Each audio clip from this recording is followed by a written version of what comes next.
Okay, so I know you're going to cut, but where do I go from here?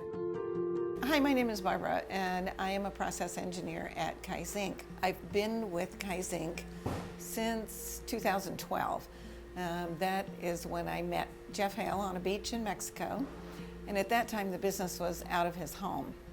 A couple of years later, when I was living there, it was enough and time to move it out.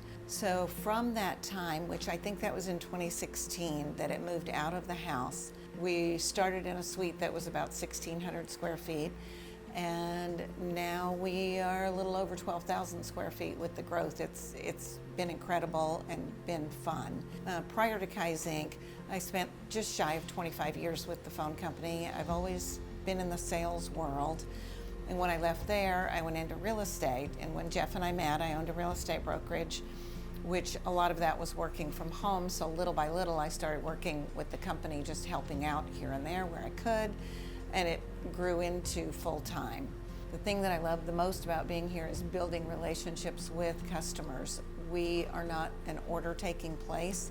We get to really engage with our customers and understand what their needs are, how we can help them from everything, from apparel, stickers, banners, whatever.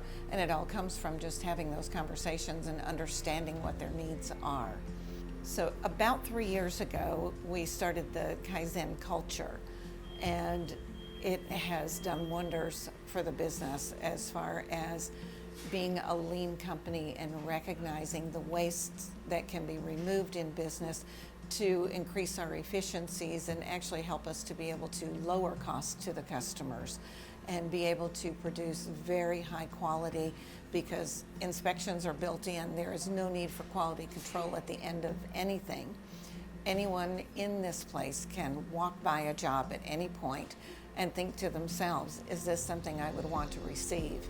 If that answer is no, the job stops and gets started over again. Another one of my favorite things about being here is all of the people. We all have a deep respect for each other and can share anything good or bad and know that it's a safe place to be able to do that and not worry yourself with it.